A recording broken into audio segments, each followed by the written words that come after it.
Buonasera, meus queridos alunos! Hoje aqui no nosso encontro com os deuses do Olimpo. O que será que a Ali vai contar para vocês hoje? Tenho muitas histórias. Eu quero dar primeiro boas-vindas a todos vocês que se inscreveram para a aula e aos que estão chegando por aqui agora. Eu fiquei bem feliz que tem bastante gente nova por aqui. Então, buonasera, boa noite, a Ju tá falando. Quem se inscreveu para essa aula do Encontro com os Deuses do Olimpo deve ter recebido no seu e-mail um e-book especial contando um pouco sobre essas histórias que nós vamos falar na aula de hoje. Então, quem não verificou o e-mail ainda, olha lá, porque pode ter ido para a caixa de spam ou pode ter ido para o lixo eletrônico, mas já foi enviado para todo mundo que se inscreveu para a aula aqui do Encontro com os Deuses do Olimpo. Então, muito obrigada pela presença, todo mundo entrando aqui, buonasera, gente, tá frio por aqui e eu tô animada, começando esse ano aqui falando sobre mitologia grega, que é um tema aí que meus alunos gostam bastante, sempre me pedem, Ali, fala mais sobre mitologia, fala mais sobre mitologia, e não tinha como não começar o ano falando um pouquinho mais sobre mitologia, então eu marquei essa aula aqui e tem muito a ver também comigo isso. Por quê, gente? Eu nasci, vocês sabem, né? Meu aniversário foi na semana passada, no dia 13, eu nasci em janeiro. E aí já a origem do mês de janeiro já vem da mitologia romana nesse caso, que não é o que nós vamos conversar hoje, mas já vem da mitologia romana, que janeiro tem origem no deus Jano, que era o deus de todos os inícios e começos. Então aqui a gente começa o nosso ano, eu começo o meu ano, tanto ano 2022, que começa para todo mundo, mas a gente diz que no aniversário tem aquela virada de um novo ciclo, e o meu novo ciclo está começando agora. Estamos ainda no signo de Capricórnio, que é o meu signo, então esse mês aqui a gente vai falar bastante sobre mitologia ainda. Eu tô bem feliz que amanhã nós temos vários encontros essa semana.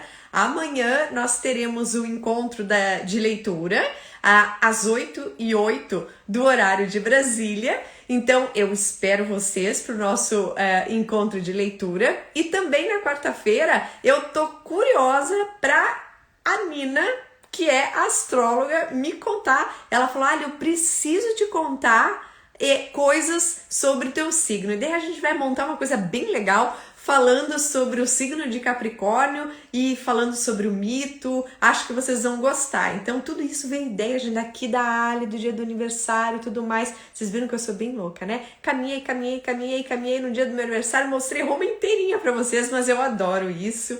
Então agradeço aqui a presença de vocês. Já entrou bastante gente. Eu estou animada, apesar de já ser aqui, são 10h03 para vocês aí, final de tarde, para vocês, vamos dizer assim, é um aperitivo, e o meu é um dopo cena, como se diz aqui na Itália. Para mim é um aperitivo com os deuses vocês, e para mim um dopo cena.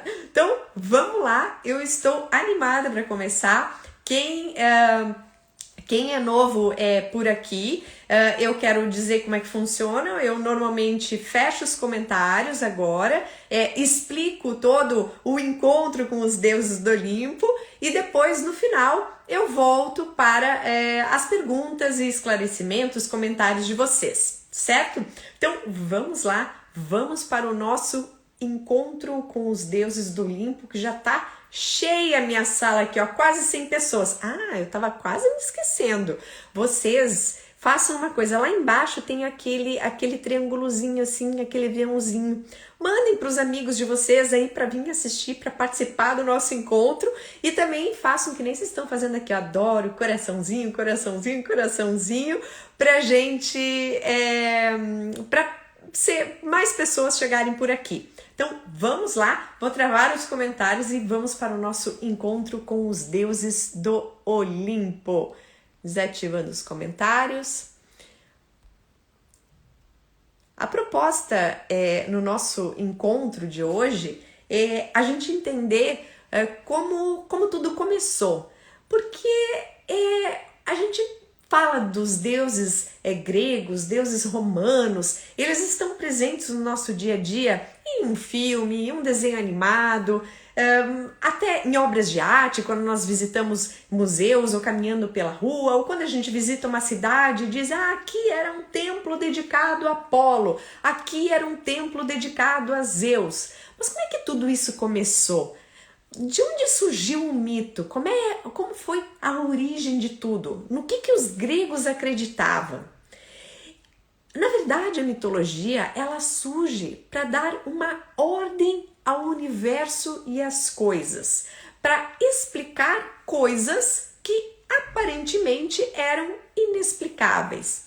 Então a gente pensa assim, por exemplo, por que chove? Então os gregos vão lá e vão criar um mito em cima do porquê chove, porque assim eles vão conseguir explicar esse fenômeno que até então não era explicado cientificamente. Hoje pra gente já é muito fácil. O que é o amor? Eu consigo tocar o amor? Eu consigo entender o amor? Eu consigo entender a ira? Eu consigo entender a raiva? Os ciúmes? Todas essas histórias dos deuses, eles nascem para explicar essas coisas, esses conceitos que aparentemente não tinham explicação. E para os gregos não existia um Deus único, criador de tudo. Para os gregos existiam vários deuses, mas nenhum desses deuses foi o que criou tudo. Como é que começou tudo então? Tudo começou do caos. Segundo os gregos, no início não tinha nada, era o caos. E essa palavra caos aqui, na verdade, quer dizer boca aberta, como se tivesse bocejando, assim. Então imagine como se fosse um grande buraco negro, assim, que não tinha nada. E desse caos começam a se formar, mais ou menos como a gente imagina a teoria do Big Bang, por exemplo, começam a se formar algumas coisas. Do caos se forma a Terra, que é Gaia. Depois se forma o Tártaro. O que era o Tártaro, Ali? O Tártaro era as profundezas mais profundas, além embaixo da Terra, um buraco sem fim da Terra. Depois vem o Eros. O que era o Eros? O Eros era o desejo. Então, o Eros, ele é o amor, na verdade. Aqui, nós temos, na verdade, várias versões de mitologia. Quando a gente pensa em mitologia, nós não podemos falar que existe uma única versão, esse Deus é assim, assado, a história dele é assim, assado. Não. Na mitologia grega nós temos várias versões. Então, em uma das versões, o Eros nasce aqui no princípio de tudo. Em versões posteriores, o Eros vai aparecer como filho de quem? Da Afrodite, que já nós vamos falar dela. E a Gaia estava sozinha, a Terra estava sozinha. E aí ela gerou dela mesma, gerou sozinha Urano. E ele era um ser enorme, gigante, que cobria a Terra todinha. Que ser era esse? Era o céu. Então agora nós temos Gaia e Urano que se juntam. E Urano, ele se aproximava de Gaia e ela engravidava dele. E aí começaram a surgir os filhos de Gaia e Urano. Quem eram esses filhos?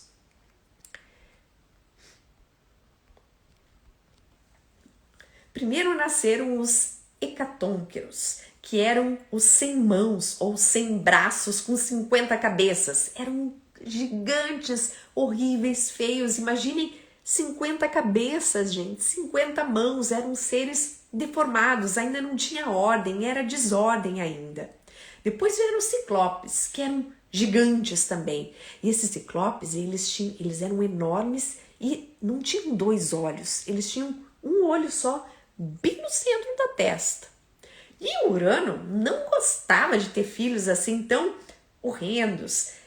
péssimos, gigantes, deformados, e ele resolve começar a jogar os filhos no Tártaro, naquela profundeza, no final de tudo, na escuridão. É claro que a Gaia não estava gostando muito disso. E ela começa a gerar novos filhos. E aí vão surgir os titãs. Quem eram os titãs? Eram o Oceano, o Epirion, a Cleo, Gepeto, mas o mais importante deles, que vai dar sequência na nossa história aqui, era Cronos. E a Gaia já estava cansada dessa situação do Urano jogar os filhos dela lá no Tártaro. E ela vai pedir ajuda para o Cronos, que era o filho mais próximo dela, vai falar: Cronos, me ajuda, eu não sei mais o que fazer, eu não quero mais ficar assim com os meus filhos lá nessas profundezas escuras aqui, eu preciso que você me ajude. E ela vai dar uma foice para o Cronos. E essa foice, gente, deixa eu pôr a imagem aqui para vocês, a foice era de um material que provavelmente era o diamante. Porque imaginem que aqui a gente está no início de tudo. No início de tudo, ainda não existiam os homens. Ou seja, ainda não existiam as facas, as foices de metal, não existia o trabalho com metal. Então é muito provável que essa foice aqui era de um material muito duro e original da natureza, o diamante. E a Gaia vai dar essa foice para o Cronos. O Cronos, para os romanos, é o Saturno. E lá na Grécia, o Cronos era um ser triste, cheio de problemas. Saturno aqui em Roma vai ser bem diferente, vai ser adorado aqui. Ele aqui em Roma vai ter uma conotação um pouco diferente e melhor do que o Cronos lá. O Saturno aqui de Roma foi o Cronos que fugiu lá da Grécia e chegou e se refugiou aqui com o nosso deus Jano, o nosso deus ali do mês de janeiro. Então o Cronos vai cortar as genitais do próprio pai, vai cortar as genitais de Urano com essa foice que a Gaia deu, e desse sêmen que vai cair no mar vai nascer uma outra figura fabulosa. Que figura fabulosa é essa? Uma das deusas mais amadas por todos, que se fala tanto lá na antiguidade, na mitologia, quando se falou no Renascimento, quando se fala até hoje, a nossa Afrodite. O nome Afrodite deriva de afros, que é espuma, porque esse sêmen de Urano caiu lá no mar e formou uma espuma, e dessa espuma nasceu a nossa deusa Afrodite. E agora eu começo a mostrar aqui para vocês também como eu vou contar a história aqui para vocês dos deuses do Olimpo, mostrando várias imagens de obras de arte famosas, ou de um afresco de Pompeia, ou de um afresco de Herculano, obras de artes mais recentes, obras de arte do Renascimento, do Barroco, porque é um tema muito, muito, muito usado na história e na história da arte. E um dos quadros mais famosos que nós temos, que mostra justamente o nascimento de Vênus, porque Afrodite para os gregos e Vênus para os romanos, é do Botticelli, essa obra belíssima que aparece ali a nossa deusa do amor, da beleza, dentro de uma concha, sendo levada para a ilha de Cítara. Então, a Afrodite aqui, normalmente ela vai ser representada nua, justamente porque ela nasce do sêmen de Urano que caiu lá no mar, e ela vai nascer nua e vai chegar até as margens nua. Então, uma das representações de Afrodite é assim, essa nudez. E aliás, falando em nudez, essa obra aqui do Botticelli é provável que seja o primeiro nu do Renascimento. Nós não temos como afirmar 100% que foi o primeiro nu, mas é muito provável que o nascimento de Vênus do Botticelli seja o primeiro nu do Renascimento. Foi feita em torno ali de 1485. Bem, agora continuando a nossa história, nós vamos ter um outro casamento. nós vamos ter o casamento de Cronos com a sua irmã Reia. O Urano agora já tinha sido destronado, o Cronos casou com a sua irmã, com a Reia. Aí vocês vão me perguntar, mas olha que coisa mais estranha, casar com a própria irmã? Vejam bem que aqui a gente não tinha muita opção. Lá no início de tudo, eles eram irmãos, eles eram todos da mesma família. E aliás, os deuses gregos, todos eles têm pai, mãe, às vezes tem até dois pais, tem um pai que é Deus e outro pai que é o mortal. Nós temos pai, mãe, irmãos, nós temos família. Como é a realidade do homem depois? Então o Cronos vai se casar com a sua irmã Reia e assim como seu pai Urano, ele não gostava dos filhos.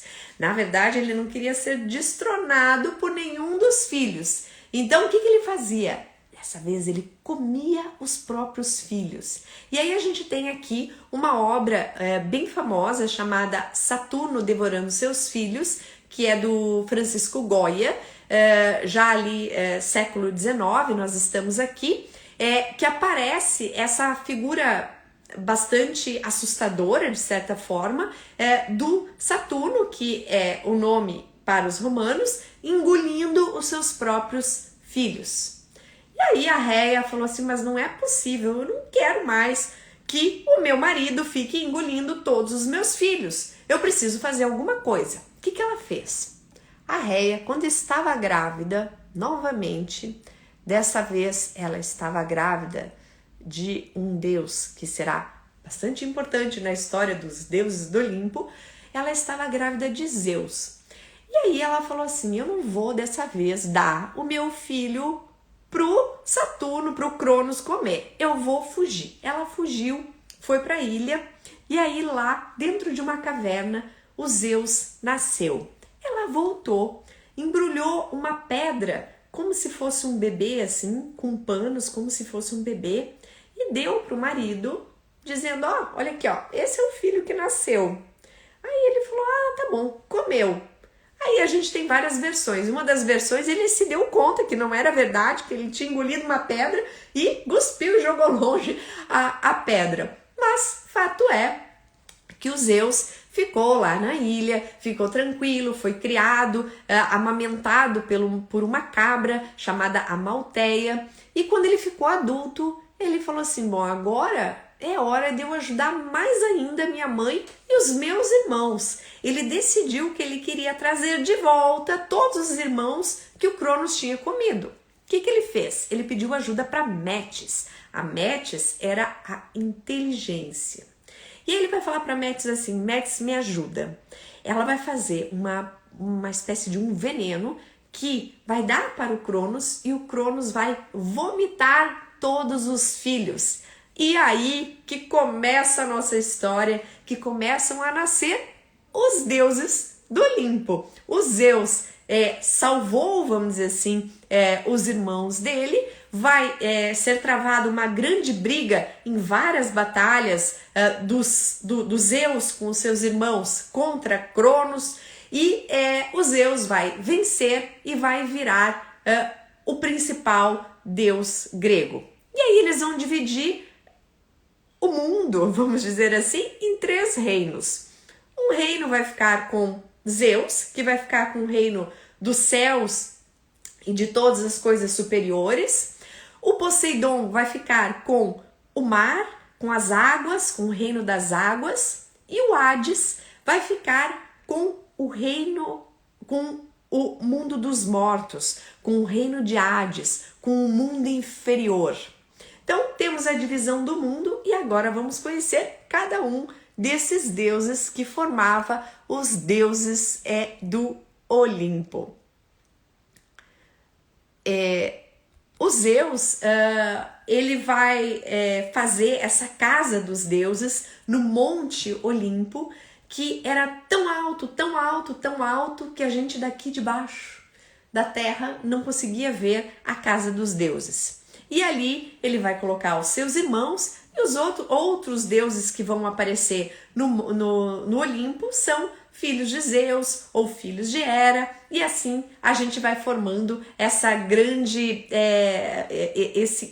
esse número de deuses, 12 deuses do Olimpo.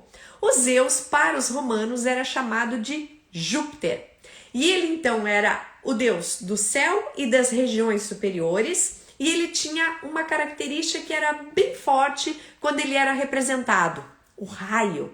Ele, com o seu raio, ele conseguia acabar com pandemias, ele conseguia acabar com guerras, ele conseguia também causar desastres. Ele que decidia tudo, porque o Zeus, ele reinava sobre mortais e imortais. Ele tinha a chave de tudo, vamos dizer assim, tinha o conhecimento de tudo. E ele era casado também com a sua irmã, que já já nós vamos conhecê-la. Então aqui nessa escultura a gente vê ali o Deus com toda a sua potência, com a sua pose de rei, porque ele era o rei de todos os deuses, com o seu raio na mão. A forma mais fácil de reconhecer Zeus, então, é com o raio na mão. Vejam aqui que agora eu vou mostrar para vocês uma outra obra. Essa obra aqui está em Roma, é uma parte do relevo, é uma parte do relevo da coluna de Trajano, e aqui a gente tem a história contada das batalhas do imperador Trajano contra os dácios. E tanto gregos quanto romanos eram muito ligados a esse quadro de deuses enorme, que cada deus ou deusa tinha uma função específica, e esses deuses aparecem, lógico, nas esculturas, inclusive contando histórias de guerras. Então aqui a gente vê, bem no centro da coluna ali, o Júpiter para os romanos, que era Zeus para os gregos, com o seu raio ali na mão, jogando o raio contra os dácios e ajudando os romanos a vencer essa guerra. Essa coluna aqui foi inaugurada em 113 depois de Cristo e é uma das obras romanas mais bonitas que nós temos intactas aqui em Roma, de relevo e de escultura. Bem, aí agora vamos para a esposa de Zeus. Zeus então vai se casar com a Hera, que para os romanos se chamava Juno. Eu tô sempre falando aqui para vocês o nome na mitologia grega e o nome na mitologia romana, porque os romanos quase sempre vão ter um deus ou uma deusa ou um herói equivalente ao que tinha na mitologia grega, certo? Então aqui, Hera para os gregos, Juno para os romanos, esse nome dela quer dizer a senhora. Por quê? Era a senhora porque ela era casada com o rei de todos os deuses, que era Zeus. Então, casada com Zeus, e normalmente ela vai aparecer com essa postura aqui de rainha, de senhora, de grande importância. Ela pode aparecer com um cetro na mão, assim como Zeus também pode aparecer com um cetro, que é o símbolo da realeza. Ela traz muitas vezes esse véu aqui na cabeça, que simboliza que ela era casada com Zeus. Na cabeça ela pode ter uma coroa ou então uma diadema, que mostra também que ela era a rainha, casada com Zeus. E essa escultura está no Museu do Louvre e representa Hera, que tem ali na mão, então, esse cetro. Seria maior, só que essas esculturas da antiguidade, muitas delas a gente perdeu pedaços, tem o véu e a gente reconhece a Hera. Eu fiz questão de trazer várias obras de lugares diferentes, assim, para vocês conseguirem ver como, quando a gente faz uma viagem, quando a gente visita um museu, quando a gente olha um filme, que a gente está o tempo todo tendo contato com a mitologia e às vezes a gente não se dá conta do que isso significa. Por isso que eu estou mostrando diferentes coisas aqui para vocês. Escultura, pintura de diferentes épocas e em lugares do mundo. Bem, vamos lá.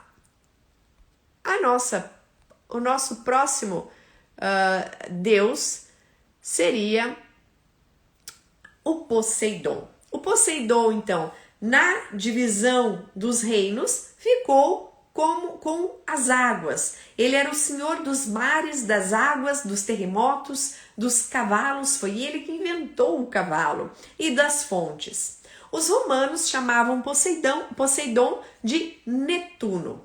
E o Netuno ou Poseidon é bem fácil de reconhecer.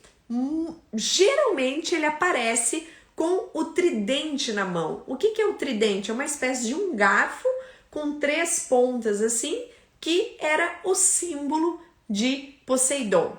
Outra coisa que faz a gente reconhecer também é que às vezes aparece ao lado dele a sua esposa Anfitrite, como é o caso desse mosaico lindíssimo que está em uma das casas que foi soterrada pela erupção do Vesúvio em 79 d.C., lá em Herculano. E esse mosaico tem ali Netuno ou Poseidon e ao lado a esposa dele, a Anfitrite. Outra figura que pode aparecer com Poseidon é o Tritão, que era o filho desses dois aqui. O Tritão, ele era metade ser humano e metade peixe. Que isso é outra coisa bastante interessante da mitologia grega, que existem também figuras tanto gigantes quanto figuras que são metades ser humano e a outra metade algum animal. O nosso próximo deus é o Hades. Hades, então, ficou com o mundo que ninguém quer, o mundo inferior e o mundo dos mortos. E ele vivia lá no mundo inferior. Ele se apaixonou pela Perséfone. A Perséfone era filha do Zeus com a Deméter. Agora vocês vão falar assim, mas agora me explica, porque eu tinha entendido que o Zeus era casado com a Hera, exatamente. Mas o Zeus traía muito a Hera, assim como o Poseidon traía muito a Anfitrite. E aqui os nossos deuses e deusas, eles não eram nada fiéis, gente. Então, o Hades, ou Plutão para os romanos, ele vai se apaixonar pela Perséfone e vai pedir para o Zeus, que era o pai da Perséfone, se ele poderia se casar com ela. Aí o Zeus vai falar assim, mas agora como é que eu vou explicar para Deméter que a filha dela vai morar lá no mundo inferior? Ele falou, olha, eu vou te dar o consentimento, mas vamos fazer assim, você vai lá e você vai sequestrar a Perséfone. A Deméter não pode saber que fui eu que permiti isso. E vai ser exatamente o que o Hades ou Plutão vai fazer. Ele vai raptar a Perséfone. Ou, para os romanos, Proserpina. E essa obra belíssima que vocês estão vendo aqui chama-se O Rapto de Proserpina, que é do Gian Lorenzo Bernini e que representa esse momento que o Hades, ou Plutão, vai sequestrar a futura esposa dele, a Perséfone, ou Proserpina para os romanos. Como é que nós reconhecemos o Plutão? Nós temos vários símbolos para o Plutão. Um deles, ele aparece com essa coroa aqui, porque afinal de contas ele também era rei, mas ele era rei lá do mundo inferior, do mundo dos mortos. Outro símbolo dele é o cachorro Cérbero. E o cachorro Cérbero, ele era um cachorro bem diferente. Esse cachorro não tinha uma cabeça, tinha 3 cabeças. E o Cérbero cuidava das portas do reino de Hades. Nessa escultura, a gente vê o Hades, ou Plutão, com a Perséfone, ou Proserpina, nos braços, e lá embaixo aparece o cachorro esse de 3 cabeças, indicando quem eram as figuras dessa escultura. Bom, e aí o que aconteceu? O Hades vai sequestrar a Perséfone e vai levá-la lá para o mundo inferior. Quando a Deméter, que era a mãe da Perséfone, se dá conta disso, para os romanos Deméter é chamada de Ceres. Ela vai ficar muito triste, ela vai enlouquecer, ela vai arrancar os cabelos, ela não quer ficar sem a filha dela. E aí ela entra em desespero total, começa a procurar a filha em todos os lugares da terra e não acha, até que a Deméter resolve parar de trabalhar. Ah, gente, para Deméter parar de trabalhar não é bom para ninguém, porque a Deméter, ela era a deusa da fertilidade, da vegetação nos campos. Então, se a Deméter decide que não vai nascer mais nada, o que acontece? Todo mundo morre de fome. E aí o Zeus falou assim, agora preciso dar um jeito nessa situação. E vai pedir para o Hermes, que daqui a pouco já vai aparecer na nossa história, que era o mensageiro dos deuses e que poderia ir lá para o mundo inferior, o mundo dos mortos. Ele pede para o Hermes ir lá trazer de volta a Perséfone. Só que aí, gente, sabe a fruta do pecado? Que isso é outra coisa interessante, como a mitologia tem muitas coisas que depois aparecem em outras religiões. Vocês vão ver isso. E aí a Perséfone tinha experimentado a romã lá no mundo inferior. E essa era a fruta dos mortos, então ela não poderia mais voltar. Como é que o Zeus resolveu essa situação? Ele fez o seguinte, então a Perséfone vai ficar 3 meses, em outras versões é 6 meses, lá no mundo inferior, junto com o marido, junto com o Hades, e os outros meses do ano ela vai ficar na terra ajudando a mãe a fazer os campos florescerem. E aí isso é muito legal, eu acho essa uma das histórias mais bonitas da mitologia, porque essa história simboliza o ciclo da vida. Imagine o seguinte, a Perséfone lá no mundo inferior, lá no mundo de Hades, é como se fosse a sementinha que entrou dentro da terra e lá dentro da terra ela fica durante bastante tempo até ela conseguir começar a germinar. E depois ela começa a crescer, crescer, crescer. Então esse mito grego era um mito para explicar o ciclo da vida, o ciclo da vegetação, que quando a gente planta uma semente e ela cresce e depois vira uma árvore, uma flor, um vegetal muito bonito. Então, esse mito grego explica justamente esse ciclo da vida. E agora vamos adiante. Temos mais deuses lá no Olimpo. E o nosso próximo deus do Olimpo é esse daqui, que é um deus bem particular chamado Dioniso, ou dá para usar também Dionísio, é permitido na língua portuguesa, e para os romanos chamava-se Baco. O Dioniso era filho de Zeus e Semele. E agora vai começar a aparecer uma coisa diferente aqui. Porque o Zeus ele vai ter relacionamentos extraconjugais não só com deusas, com imortais, mas também com mortais. E aí começam a aparecer essas figuras que são semideuses, porque eles são filhos de um mortal ou de uma mortal junto com um deus. E o Dionísio é esse caso. A Semele era uma mortal. E a Hera estava com raiva que a Semele estava grávida do Zeus e falou assim, eu vou fazer alguma coisa para me vingar da Semele. E ela começou a colocar na cabeça da Semele que ela deveria pedir ao Zeus para aparecer com toda a sua potência de Deus para ela, porque afinal de contas, como é que ela poderia estar grávida de um homem que ela nem conhecia, de um Deus que ela nem conhecia? E assim, a Semele insistiu para o Zeus falou, não, é melhor que eu não apareça para você, e a Semele dizia, não, mas eu quero. Aí, o Zeus se mostrou para a Semele com toda a sua potência, e lembrem que ele era o raio, ele era o trovão, ele era toda essa tempestade, e no momento que ele faz isso, que ele aparece para ela como um deus, ela não resiste, porque ela é uma mortal, e ela vai morrer fulminada no exato momento. Mas o bebê da Semele não morreu. E aí o Zeus vai pegar aquele bebezinho e vai colocar dentro da coxa dele. E aí começam os nascimentos fantásticos aqui do mundo dos deuses. Vai colocar o Dionísio dentro da coxa e vai acabar a gestação do bebê na própria coxa.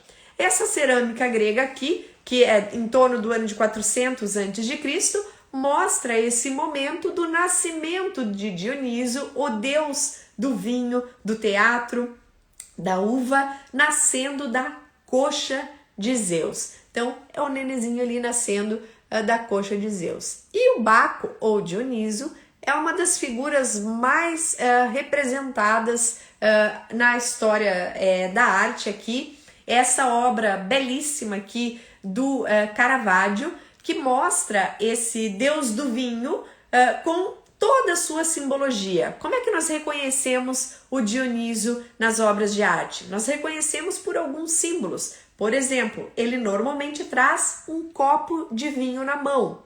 Na cabeça, normalmente aparece cachos de uvas e as folhas de parreira. Ele também pode aparecer com alguns animais, como o tigre, como a pantera.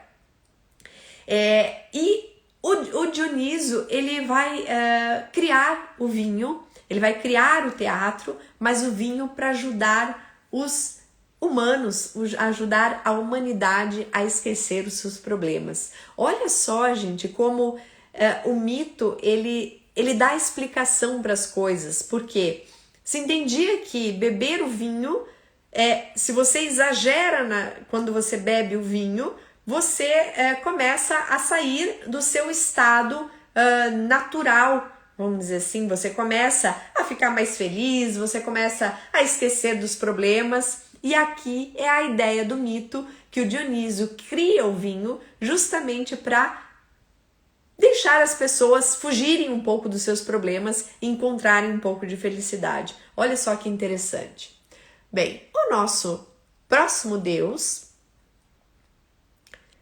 é um deus muito importante, o deus mais belo de todos. O Apolo era o deus da beleza, o deus do canto, da poesia, das artes, da profecia, um dos deuses mais importantes tanto para romanos quanto para gregos. Ali, por que você não colocou ali o nome do Apolo para os romanos? Porque Apolo é Apolo para os gregos e Apolo para os romanos também. Inclusive, aqui em Roma, ele acabou sendo muito cultuado, ficou bastante importante. O Otávio Augusto, primeiro imperador romano, ele vai se colocar praticamente como Apolo e vai fazer um grande templo dedicado a Apolo ao lado da sua residência no Palatino. E essa decoração aqui, essa pintura que vocês estão vendo,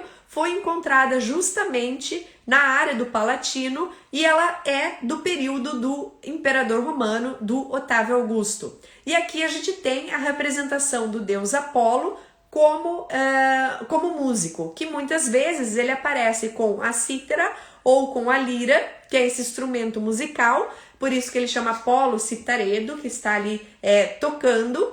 Ele normalmente é representado com um cabelo mais longo, aparece com o instrumento musical, ou muitas vezes aparece também com outro atributo dele, que é o arco e flecha, como por exemplo esse daqui, que é o Apolo de Belvedere, uma das esculturas mais famosas do mundo, que está no Museu do Vaticano. É uma cópia romana da original grega. Sim, os romanos fizeram muitas cópias das esculturas gregas. Sorte nossa, porque assim, hoje nós temos para mostrar como exemplo, e essa aqui é uma das esculturas mais importantes desse período. O Apolo aqui, com grande probabilidade, estava segurando o arco e flecha, que é um dos seus atributos, mas infelizmente os atributos se perderam e ele está só nessa posição aqui, como se estivesse empunhando esse arco e essa flecha. E ele era também o deus do conhecimento, da luz, da profecia. E ele tinha um dom muito interessante, que agora eu vou contar uma curiosidade para vocês, que ele tinha um oráculo, tá? E lá no oráculo dele, ele conseguia fazer profecias e conseguia também indicar às pessoas, aos homens, onde que eles poderiam buscar novos caminhos, ou seja, novas cidades, onde que eles deveriam fundar novas cidades. Por isso que a nossa expedição aqui da NASA se chamou Apolo, porque era um programa pioneiro que levaria o homem à Lua pela primeira vez, que aconteceu em 1969, e eles criaram esse nome, usaram o nome do Apolo, justamente porque o Apolo, ele dava essa orientação para os pioneiros na fundação das cidades, assim como o homem seria pioneiro lá em pisar na Lua a primeira vez. Olha que interessante, gente. Claro que é impossível falar de mitologia aqui só em uma aula, mas eu trouxe vários exemplos para vocês de como está presente no nosso cotidiano até hoje. A gente está falando aí de histórias de deuses e deusas que foram criadas lá em 800 a.C., 700 a.C., séculos e séculos atrás, e até hoje a gente tem aí no nosso cotidiano, como por exemplo o nome da expedição da NASA, que agora vocês já sabem por que se chamou Apolo. E o Apolo tinha uma irmã gêmea. Sim, o Apolo tinha uma irmã gêmea que era a Ártemis, para os romanos chamada Diana. Ela era a deusa da caça, a deusa da virgindade, era a deusa virgem, gente. Ela não queria de jeito nenhum ter relações com um homem. Inclusive, diz que o Cupido vivia atrás dela, tentando flechar, tentando fazer ela se apaixonar por alguém, e ela não queria. Ela não queria se distrair com o amor, sendo que ela tinha que cuidar da caça, dos animais da floresta e do trabalho dela. Então, essa é a nossa Ártemis, que era irmã gêmea do Apolo. Assim como Apolo, ela também tem como atributo o arco e a flecha. Ela traz na cabeça, muitas vezes aqui na parte de cima, aparece uma lua, porque ela era a deusa da lua. E normalmente, como o animal símbolo dela que aparece junto é o cervo, assim como está nessa escultura aqui da Ártemis, que está lá no Museu do Louvre. Quem é o nosso próximo deus? Agora vamos falar do Hermes. O Hermes, para os romanos, é um Mercúrio e é um dos deuses mais safados, vamos dizer assim. Em qual sentido? Ele era um malandro que tinha uma lábia, gente, conseguia enganar as pessoas. Ele falava. Ele era sim o mensageiro dos deuses, mas ele também era o deus ligado a você conseguir convencer as pessoas. Ele tinha o dom da eloquência, o dom da palavra. Já lá, desde pequenininho, ele teve uma briga com o meio-irmão dele, com Apolo, e acabou tentando passar a conversa no Apolo e no Zeus. Não deu muito certo, mas está aí o nosso Hermes, o mensageiro dos deuses. E ele tinha essas asinhas no pé, que é um dos atributos dele, para ele conseguir voar e ir mais rápido para todos os lugares, levando as mensagens, levando as coisas que ele precisava fazer. A outra coisa que aparece é o elmo, esse capacete na cabeça, também com asinhas, e na mão ele tem o caduceu. O caduceu é um bastão com duas cobras entrelaçadas, que muitas vezes é confundido com o símbolo da medicina, mas o símbolo da medicina é um bastão com uma cobrinha só entrelaçada. Bem, essa obra aqui é um detalhe do afresco do Rafael Sanzio, que fica na Vila Farnesina, aqui em Roma, e a gente vê aí o nosso Hermes, ou Mercúrio, voando aqui com o seu caduceu na mão. O nosso próximo deus não é um deus, é uma deusa chamada Atena, para os romanos, Minerva. Atena, ela era filha de Metis, lembra que a gente falou da Metis agora há pouco? A Metis era a inteligência, com Zeus. E imagine ela ser a filha do deus dos deuses com a inteligência, com a sabedoria, com a astúcia. Então essa deusa aqui, ela é a deusa da sabedoria, mas também é a deusa das artes, ela também é a deusa do artesanato, a deusa da guerra justa, aquela que sabe dar a decisão justa. E aqui, o que vai acontecer? Temos um outro nascimento espetacular da mitologia. A Metis estava grávida dos Zeus, E o Zeus recebeu um recado dos oráculos que esse filho que a Metis estava, que ela estava dentro da barriga, que esse filho iria tirar o poder dele. Ele não teve dúvida. O que ele fez? Ele engoliu a Metis. Gente, olha as histórias da mitologia. O Zeus engoliu a Metis. E aí, claro, o Zeus era homem, essa gravidez não tinha como ir para a barriga. O que acontece? A gravidez vai para a cabeça de Zeus. E assim, Atena, a nossa deusa da sabedoria, vai nascer da cabeça de Zeus. E essa imagem aqui que vocês estão vendo do nascimento de Atena é de um vaso cerâmico também, de em torno de 550 a.C. E ali a gente vê o Zeus com a Atena nascendo da cabeça dele e o Hefesto, que era o ferreiro dos deuses, já já nós vamos falar dele, ajudando a abrir a cabeça dos Zeus para tirar a Atena de dentro. E a nossa Atena, ela teve uma briga com o nosso Poseidon. Atena, ela é a padroeira da cidade de Atenas. Inclusive a gente acaba às vezes confundindo, porque Atena sem o S é a deusa, Atenas é a cidade. E lá nessa disputa sobre quem seria o padroeiro da cidade de Atenas, estavam na disputa, estava na briga a deusa Atena com o Poseidon.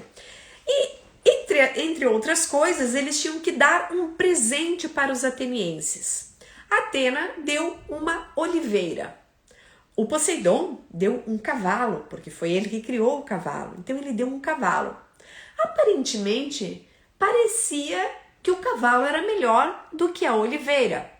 Mas aí eles começaram a ver melhor e viram, opa, não, a oliveira é ótima, porque a oliveira consegue produzir, por exemplo, o azeite de oliva. E assim, Atena foi escolhida para ser a padroeira da cidade de Atenas. E essa imagem que vocês estão vendo aqui, que as esculturas hoje estão lá no British Museum de Londres, mas decorava um dos frontões, ou seja, aquela parte triangular do Partenon de Atenas, que é um dos templos mais famosos gregos, é um templo perfeito praticamente, de proporções, de ilusões ópticas, e lá no centro a gente tem essa disputa de Atena e Poseidon. Do lado esquerdo aqui a gente vê Atena e do lado direito Poseidon. Vamos ver como é que a gente reconhece isso? Poseidon está com o tridente na mão, Atena está com a lança e atrás dos dois aparece uma oliveira, que é a árvore que a Atena deu para os atenienses e que virou um dos símbolos dela. Ela era a deusa da guerra justa e por isso muitas vezes vinha representada como se fosse uma guerreira, com armadura, com lança, com escudo, com o elmo e vestida como uma verdadeira guerreira. Quem será o nosso próximo deus? Bom, aqui agora a gente vai falar de uma história de amor. A gente falou da traição de Zeus, agora eu preciso falar da traição de uma mulher, a Afrodite. A Afrodite, nós vimos que ela nasceu da espuma do mar e ela era então filha do sêmen de Urano e casada com Hefesto. A Afrodite era a mais bela das deusas e era casada com Hefesto, o ferreiro dos deuses, o deus do fogo e o mais feio, mais horroroso dos deuses. Ela foi praticamente obrigada a casar com o Hefesto e não gostava muito dessa situação. Então o que ela fazia? Ela traía o Hefesto o tempo todo. Uma dessas traições da Afrodite, ou Vênus para os romanos, foi com o Ares. O Ares era o deus da guerra, para os romanos, o Marte. E desse relacionamento da Afrodite com o Ares, nasceu o nosso Eros nas versões mais posteriores da mitologia. Então, muitas vezes a Afrodite ou Vênus vai aparecer com esse menininho alado aqui com um arco e flecha, que é o Eros ou Cupido ou Amor. Cupido e Amor é o nome que os romanos deram para ele. Essa escultura aqui está dentro dos museus capitolinos e é um clássico Cupido aqui com seu arco e flecha com as suas asinhas atrás. Bem, e a representação da Afrodite, já falamos anteriormente ali, mas ela normalmente aparece nua. Essa escultura aqui é uma das esculturas mais importantes que representa Afrodite ou Vênus. Ela foi encontrada na área onde existiam as termas de Trajano, aqui em Roma, e hoje faz parte da coleção da Galeria degli Uffizi de Florença. Vemos essa mulher belíssima, nudez, é a nossa Afrodite. E quem está faltando aqui de deuses agora, para nós completarmos, é o nosso Ares, que é um Marte. O Ares, ele era o deus da guerra, mas da guerra sangrenta mesmo. Ele se alimentava do ódio da guerra. Não gostava, o Zeus, em algumas versões Zeus aparece como pai do Ares, em outras versões aparece só como filho da Hera. E o Zeus não gostava do Ares, ele preferia outra deusa da guerra, que era a sua filha que nasceu da cabeça, a deusa Atena. E é bastante interessante que para os gregos, o Ares, ele não tinha tanta importância, ele era um deus que era muitas vezes deixado de lado. Já para os romanos, o Marte era um dos deuses mais importantes. Por que será? Porque o Marte, gente, é nada mais, nada menos do que o pai dos gêmeos, Rômulo e Remo, que fundaram a cidade de Roma. Então, olha que interessante como mesmo a gente tendo essa apropriação dos romanos na mitologia grega, as histórias muitas vezes mudam e o deus pode ser ruim lá na Grécia e aqui ficar melhor. Essa escultura que vocês estão vendo também está dentro dos museus capitolinos e representa Marte Ultori. Foi encontrado na região do Fórum Transitório e provavelmente era uma cópia do Marte que decorava o templo de Marte Ultori, que o Otávio Augusto construiu para vingar a morte do seu tio-avô chamado Júlio César. Gente, é muita história para contar. A Ali poderia ficar aqui até amanhã de manhã contando história para vocês. Eu fico assim, não, mas agora não posso contar isso, que tem muita coisa, mas adoro. Então aqui está o nosso Marte. Como é que ele é representado? Também como um guerreiro, ele é o deus da guerra, então ele aparece com o elmo, com a lança na mão, com o escudo e vestido como se estivesse indo para a guerra. E o nosso último deus do Olimpo aqui vai ser o nosso Hefesto, que era casado então com a Afrodite.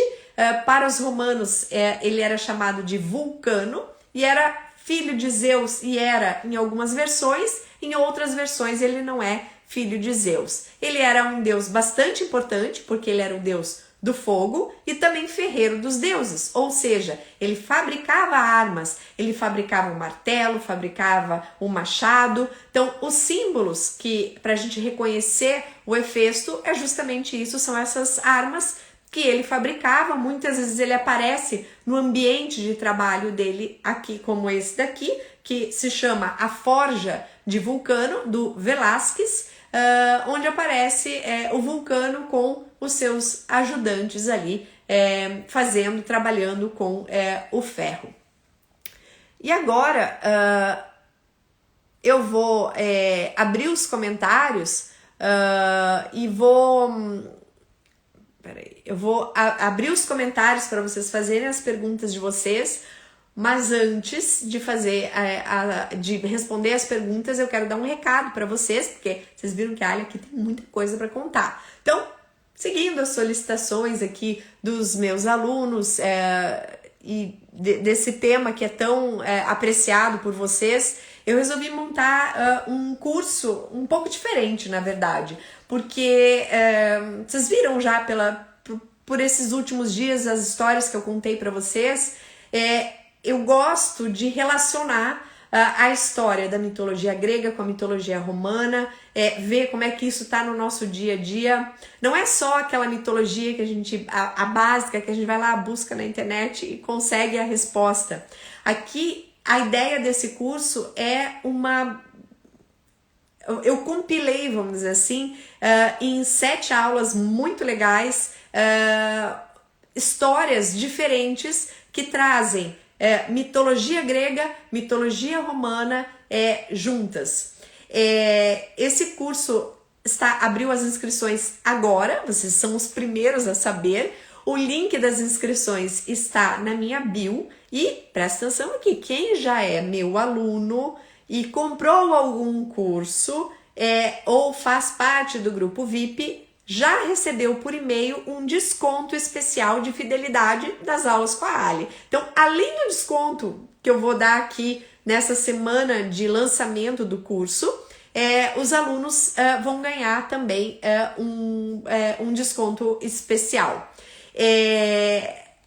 Lembrando aqui o que eu quis dizer lá no início, que a mitologia grega ou a mitologia em geral, ela tem esse dom, vamos dizer assim, de transformar ideias e conceitos complexos em algo mais simples e acessível. Da mesma forma que eu quero fazer com vocês, transformar todas essas ideias, contos da mitologia em uma coisa que qualquer pessoa pode entender, porque quem já é meu aluno aqui mais tempo sabe que a minha didática é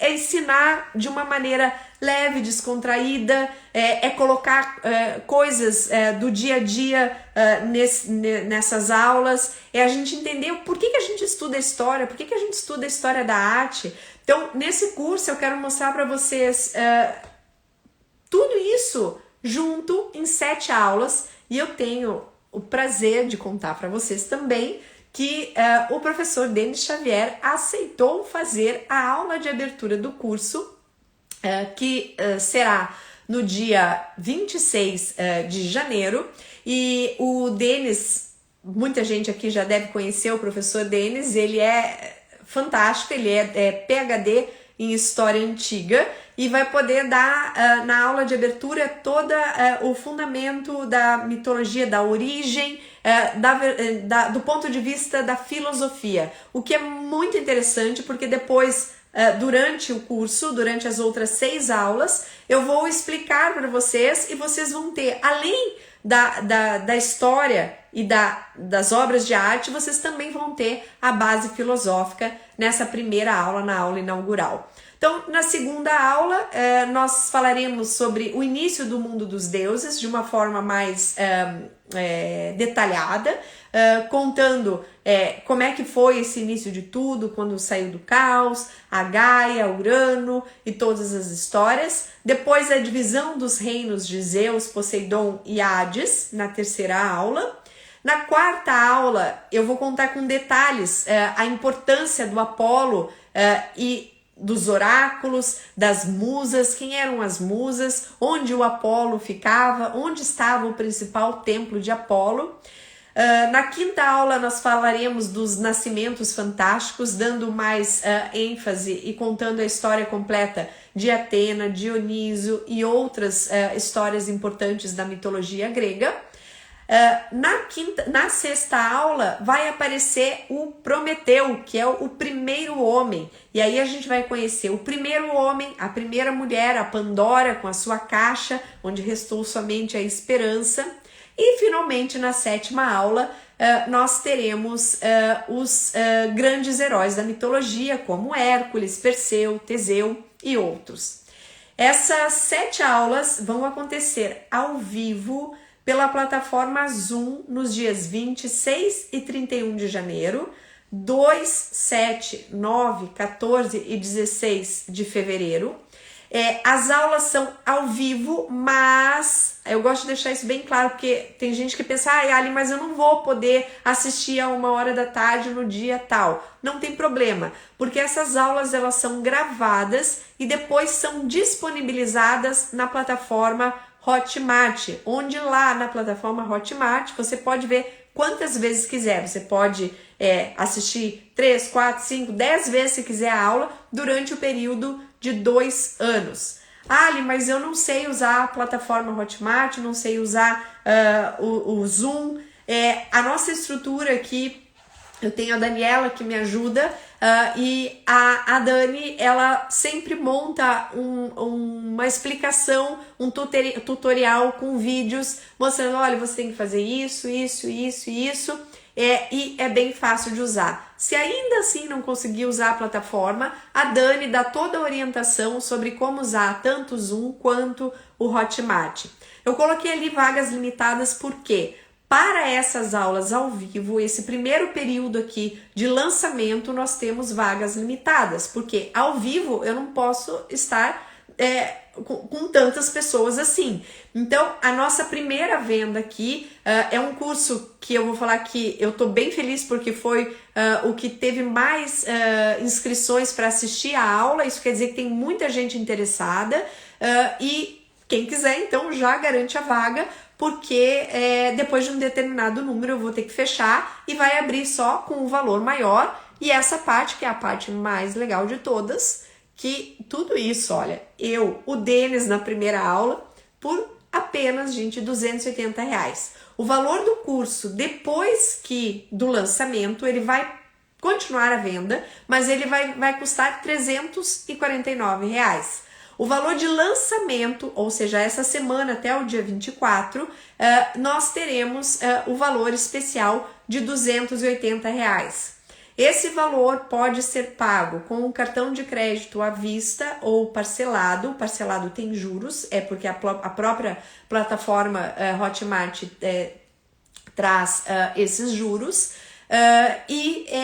Com o Pix ou com o boleto, vocês podem efetuar o pagamento através da plataforma Hotmart. E ainda por cima, deixa eu ativar os comentários aqui que eu falei que eu ia ativar. Ainda por cima, além dessas aulas incríveis, aí uma com o Denis, que eu tô super contente que ele vai participar dessa primeira aula, vocês vão ganhar uma coletânea de fotos minhas. Vocês já viram que eu adoro tirar foto, né? Vocês vão ganhar essa coletânea de fotos de obras de arte, de deuses e deusas que eu selecionei especialmente para vocês. E mais ainda, nós teremos como bônus os 3 vídeos de leitura do Bom Giorno com a Ali. Do da semana passada, o de amanhã e da outra semana. Aí vocês vão me perguntar, mas Ali, não fica aqui? Fica aqui também. Só que o bônus vocês vão ganhar com o material de apoio, ou seja, o comentário escrito desses trechos dos livros. E tudo isso por R$280. Eu espero que vocês possam fazer parte da minha turma aqui de mitologia. Eu tô bem animada para esse curso que vocês, me pediram aí, eu fiz. Lembrando aqui novamente que ao vivo pelo Zoom, mas as aulas são gravadas e vocês vão assistir na plataforma Hotmart. E aí agora me conta, vocês estão falando muito boa aula, amei a aula, excelente apresentação, excelente a aula, que aula maravilhosa, mas me contem, vocês têm alguma dúvida? Cadê? Pessoal, além dos tutoriais, teremos um suporte ativo, ou seja, se precisar, atendo diretamente por telefone vocês. Exatamente, Dani. A Dani está aqui, que me ajuda, e ela prepara esses tutoriais sobre como usar a plataforma Zoom, sobre como usar o Hotmart. E tendo dúvida ainda, pode entrar em contato por telefone com ela, que ela explica tudo. Eu vou falar, Dani, eu digo que ela é meu anjinho aqui, ela me ajuda demais. Gente, dúvidas da aula de hoje? Tô dentro desse curso, que bom, seja bem-vindo. Cadê? Adorei saber o porquê do nome da missão do Apolo da NASA, é muito legal. Cada aula será de quantas horas? Boa pergunta, Clélia. Cada aula tem uma duração aproximada de 60 minutos, com mais o tempo das perguntas. Então, a gente fala aí em torno de 1h20, mais ou menos, de aula, tá? Obrigada, Márcia, querida, saudade de você também. Ali, você não vende os cursos anteriores? Todos os cursos que estão à venda estão lá no meu site. Hoje ali na minha bio agora está aparecendo o link para compra do curso de mitologia grega. mas entrando no site você tem todos os cursos que estão disponíveis no momento, tá? Então, para inscrição ou para tirar dúvidas sobre como vai funcionar o curso, lá no site está explicadinho bem certinho o que é cada aula, enfim. Muito bom, Ali, obrigada, Júlia, saudade de você, em breve teremos novidades com você também. Gente, então aqui enquanto vocês não fazem, Ali estava com saudades, menina, eu também tô com saudade de você. Assim, ó, amanhã nós temos outro encontro, temos o nosso Buongiorno com a Ali, às 8h08 do horário de Brasília. Na quarta-feira a gente tem um encontro com a Nina, essa semana que tá agitada, e eu tenho mais surpresas para vocês de lives, só que eu não vou contar tudo hoje, porque senão, né, gente, não posso contar tudo hoje, senão vocês é muita coisa num dia só. Então, mais pra frente eu conto quem são as novas lives que nós vamos fazer aqui em parceria, que vai ser bem bacana. Amei o projeto Mitologia, tudo de bom, vou me inscrever. Oba! Se inscreve, Irene, porque as vagas são limitadas, como eu falei, porque essas aulas nessa primeira fase ao vivo, né, tem vagas. Ali, você é empolgante demais. Dúvidas? Várias. A mitologia muito entrelaçada vai formando um elo incrível. Exatamente, Lisbeth. A mitologia eu acho um tema extraordinário assim, pra gente estudar, porque muitas das coisas que... Imagine, gente, mais de 2.500 anos que esses mitos foram criados, a gente tem ali explicação para coisas do dia a dia, da psicologia. Se a gente pega Freud, Jung, todos eles estudaram a mitologia, tem um porquê, porque explica o relacionamento humano, o comportamento humano, é muito legal. Então é um curso que eu estou muito animada para começar com vocês. Aula maravilhosa como sempre, obrigada, Lu, adorei. Aqui, Ana Carolina está fazendo uma pergunta interessante. Apolo não seria o deus do sol e da luz? Ou então li errado em algum site? Não, você não leu errado, Carolina. O Apolo, ele também é relacionado ao deus Sol, e ele inclusive é representado algumas vezes com os raios do Sol, e isso vai aparecer mais na cultura a partir do século II, do século I a.C., e no século III, por exemplo, século XIII e século IV, aqui em Roma, o deus Apolo como Sol era um dos mais importantes, e tanto é que as primeiras... a representação de Jesus como o Sol tem origem justamente como o deus Apolo Sol, e é como se tivesse substituído, vamos dizer assim, certo? Então você não está errado, ele também é do Sol e da Luz, tá? E a irmã gêmea dele é da Lua, né? Que é a Ártemis, Ana. Fui para Roma no Natal e lembrei muito de você. Ai, que delícia, Aline. Cadê? Quem não te conhecia, recomendo essa professora Aline Vitti, é maravilhosa. Vislumbro outra Itália após conhecê-la. Obrigada, Tita. A Tita é uma das minhas alunas aqui que já está no grupo VIP faz mais de um ano, né, Tita? E aqui a gente já trocou muitas informações legais, e eu espero que vocês novos por aqui possam fazer parte também das minhas aulas, que o que eu mais quero, eu sempre digo para os meus alunos, é aumentar essa rede de conhecimentos aqui, trazer assuntos novos para vocês, perspectivas novas, fazendo essa junção aqui direto da Itália com esses livros que eu tenho acesso, ainda bem. Um dos motivos que eu estou aqui é justamente ter acesso à informação diferenciada, e é o que eu trago para vocês nos cursos aqui. Viagens guiadas, talvez em breve teremos alguma coisa sobre isso, Lisbeth. Aguarda! Quero, diz a Jussana. A Jussana é minha aluna também aqui há mais de um ano, e eu acho muito legal que o meu grupo VIP aqui, eles têm as aulas VIP, amanhã nós temos aula, e também fazem os cursos, eles estão sempre juntos, junto comigo. Gente, então, se vocês não têm mais dúvidas sobre mitologia ou sobre o curso, eu agradeço imensamente a presença de vocês hoje. Aqui é um curso para leigos também. Sim, Daniela, esse curso eu montei ele de uma maneira que você, mesmo sem ter conhecimento prévio em mitologia, você vai conseguir acompanhar tranquilamente, tá? Tanto é que nessa primeira aula, quando o professor Denis vai dar a primeira aula com a minha participação, a gente vai falar da origem, toda essa parte, origem mesmo, do ponto de vista da filosofia também, tá? Então, não precisa ter conhecimento prévio, não. Cadê a aula? A Ali confirmou que eu não conheço a verdadeira Roma. É verdade, você sempre fala isso. Eu sou VIP. A Graça também é aluna VIP. Aqui, que legal. Bom, gente,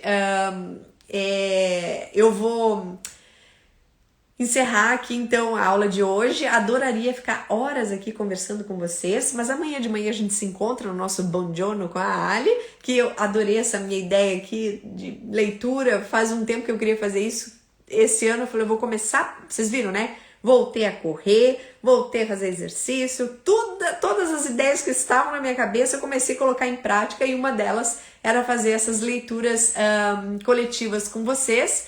Então amanhã nós temos o nosso encontro no Buongiorno com a Ali. Espero vocês novamente, para quem puder, às 8h08 do horário de Brasília, e desejo para vocês uma ótima noite de segunda-feira. Eu aqui, a Ali, daqui a pouco vai dormir, porque já são 11h10.